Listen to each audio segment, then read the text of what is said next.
కేంద్ర మంత్రి కిషన్ రెడ్డిపై మహబూబాబాద్ ఎంపీ మాజీ కేంద్ర మంత్రి బలరాం నాయక్ ఫైర్ అయ్యారు. 2 సార్లు కేంద్ర మంత్రిగా ఉండి తెలంగాణ రాష్ట్రానికి అన్యాయం చేశారని మండిపడ్డారు. ఏపీకి మోడీ నిధులు ఇస్తుంటే నోరు మీద పని కిషన్ రెడ్డి, రేవంత్ రెడ్డి పెట్టుబడులు తెస్తుంటే అర్థం లేని మాటలు మాట్లాడుతున్నారని బలరాం నాయక్ ఆగ్రహం వ్యక్తం చేశారు. బీఆర్ఎస్ బీజేపీ ఒకటేనని చెప్తున్న బలరాం నాయక్తో మా ప్రతినిధి యశ్వంత్ ఫేస్ టు ఫేస్.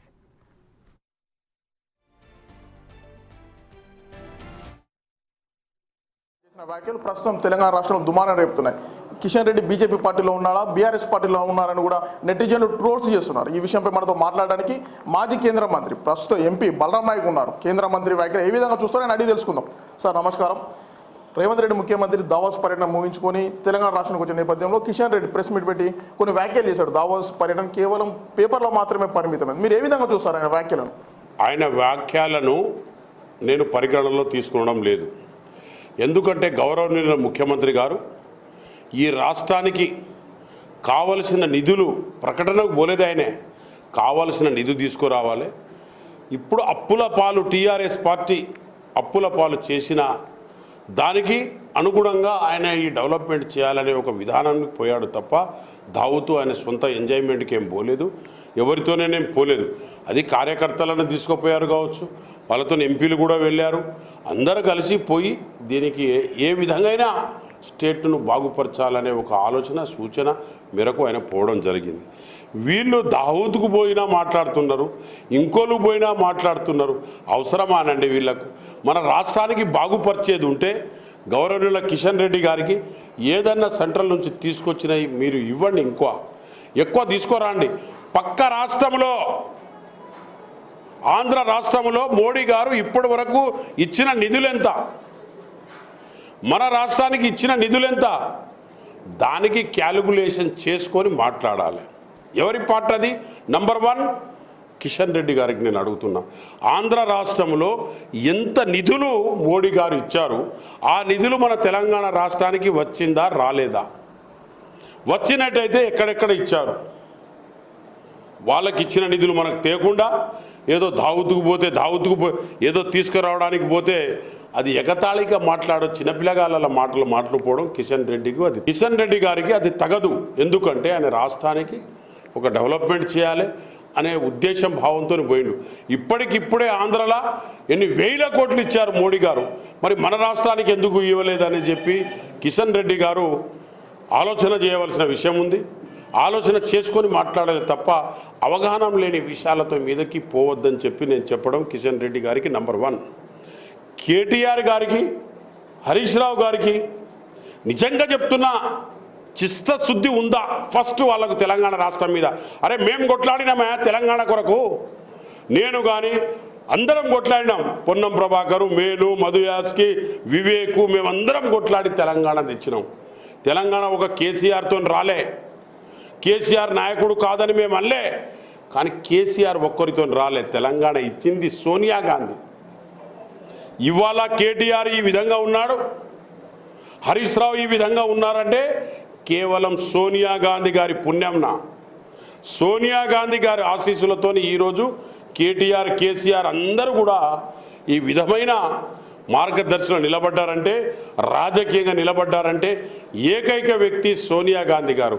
అది తెలుసుకొని మా ముఖ్యమంత్రి గారి మీద అవకలు చౌకలు పైసలు లేవని మీరు ఏమేమి చేశారు లెక్కలు చూపించండి.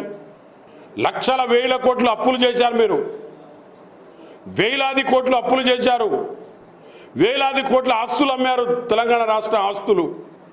ఇన్ని రకరకాలుగా చేసినా ఇవాళ మా గౌరవనీయుల ముఖ్యమంత్రి గారు ఓపికతోని రైతులకు రుణమాఫీ 2 లక్షల రూపాయలు, కొంత భాగం 75% అయిపోయింది. ఇవాళ బస్సులు ఫ్రీ ఇస్తున్నాం. ఇవాళ కాస్మెటిక్ ఛార్జు, పిల్లలకు మెస్ ఛార్జీలు పెంచినాం. రైతులకు బోనస్సులు ఇస్తున్నాం. రైతులకు 500 కింటాకు బోనస్సులు ఇస్తున్నాం. క్లారిటీ లేని మాట్లాడితే జాగ్రత్త ఎవరైనా కానీ రాజకీయంగా. మేము ఇవాళ రైతులకు రుణమాఫీ కాకుండా ఇది కూడా పూర్తిగా ఇస్తున్నాం. రైతు కింటాకు 500 చొప్పున, గ్యాసు 500కి ఇస్తున్నాం, బస్సులు ఫ్రీ ఇస్తున్నాం. ఏదేదో 6 డిజీసు ఇచ్చుకుంటూ పోతాం. నువ్వు చేసిన అప్పులకు ఇచ్చుకుంటూ పోతున్నామయ్యా నాయనా, అర్థం చేసుకొని కామ్గా ఉంటే మంచిది. మాకు ఒకవేళ రెచ్చగొడితే అది వేరే విధంగా అవుతుంది. టీఆర్ఎస్ బీఆర్ఎస్ రెండు ఒకటే కాదని నేను అనలేదు. కుడి భుజం ఏమి లేదు, రెండు ఒకటే. వాళ్ళు 8 మంది ఎంపీలు గెలిచిండ్రంటే టీఆర్ఎస్ను బీజేపీలు రెండు ఒకటైతేనే గెలిచిండ్రు ఆ 8 మంది ఎంపీలు తప్ప ఇంకో విషయం ఏం లేదని నేను చెప్పక తప్పదు. మొత్తానికి కేంద్ర మంత్రిగా ఉండి కిషన్ రెడ్డి తెలంగాణ రాష్ట్రం ఏం చేయలేదని కూడా ప్రజల నుండి ప్రధాన డిమాండ్ వినపడుతుంది. మీరేం ఎలా చూస్తారు దీన్ని? నేను కిషన్ రెడ్డి గారికి ఒకటే చెప్తున్నా, మీరు రాష్ట్రానికి దేశానికి బాగు ఎలా పరచాలనుకుంటున్నారో మన రాష్ట్రానికి బాగుపరచండి. మీరు తీసుకురండి.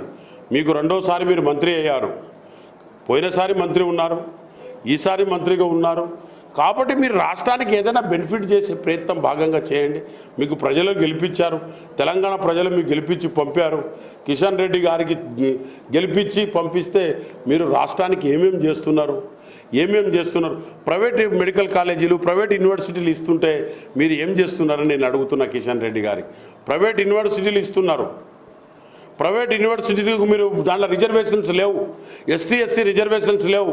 మీరు ఇంక్లూడ్ చేయండి, ఎల్ఐసిలో మీరు ఇంక్లూడ్ చేయండి దానికి ST SC reservation, ST SC బీసీలకు ఇవ్వండి. మీరు ప్రైవేట్ యూనివర్సిటీలో 1000 కోట్లు పెట్టుకొని, నేను కాదని అంటలేను, కానీ దాంట్లో రిజర్వేషన్ కూడా పాటించే పరిగణనం మీ చేతుల్లో ఉంది. నేను కూడా మొన్న కిషన్ రెడ్డి గారికి, నేను గౌరవ్ కిషన్ రెడ్డి గారికి కూడా నేను ఒక మెమోరాండం ఇచ్చిన మొన్న, లంబాడీస్కు 8th షెడ్యూల్లో కలపండి, ట్రైబల్కు 8th షెడ్యూల్లో కలిపితే లాంగ్వేజ్లు ఇంప్రూవ్ పొంది అవుతుంది. ఎస్టీ ఎస్సీ బీసీలకు ఏం చేస్తున్నావు అనేది ఒక కాన్సెప్ట్ రావాలి నీ దగ్గర. నువ్వు ఏ రాష్ట్రానికి 2 సార్లు మంత్రి అయినప్పుడు నువ్వేమేం చేసినావు? ఇరిగేషన్ ఏం చేస్తున్నావు? ఎడ్యుకేషన్ ఏం చేస్తున్నావు? ఇంకా ఏం చేస్తున్నావు? వరల్డ్ బ్యాంక్ నుంచి ఎంత ఇప్పిస్తున్నావు ఇక్కడ? ఇది కూడా మీరు ఆలోచన చేయండి. ఇవాళ బ్యాక్ వాటర్ పరిపోతే ఫస్ట్ బైబర్కేషన్లో భద్రాచలం లేదు, సెకండ్ బైబర్కేషన్లో 7 మండలాలు అటు పోయినాయి. దాని ఇప్పుడు పోలవరం ఇంకో 3 ఇంచులు పెంచుతున్నారు. బ్యాక్ వాటర్ రాత్రి వస్తే లక్షలాది మంది చనిపోతారు. దాని కరకట్ట గురించి ఆలోచన చేయండి. మొత్తానికి బీజేపీ బీఆర్ఎస్ రెండు కూడా ఒకటే అని కూడా మనకు స్పష్టమవుతుంది. ఏదైతే హరీష్ రావు స్క్రిప్ట్ ఇచ్చిండో ఆ స్క్రిప్ట్నే కేంద్ర మంత్రి కిషన్ రెడ్డి కూడా చదువుతున్నాడని చెప్తున్న పరిస్థితి కనపడుతుంది. మొత్తానికి కిషన్ రెడ్డి మా కాంగ్రెస్ పార్టీ మీద కాకుండా రాష్ట్ర అభివృద్ధి మీద దృష్టి పెట్టాలని కూడా ఎంపీ బలరాం నాయక్ కోరుతున్న పరిస్థితి కనపడుతుంది. వీరేంద్రతో యశ్వంత్, బిగ్ టీవీ, మహబూబాబాద్ నుండి.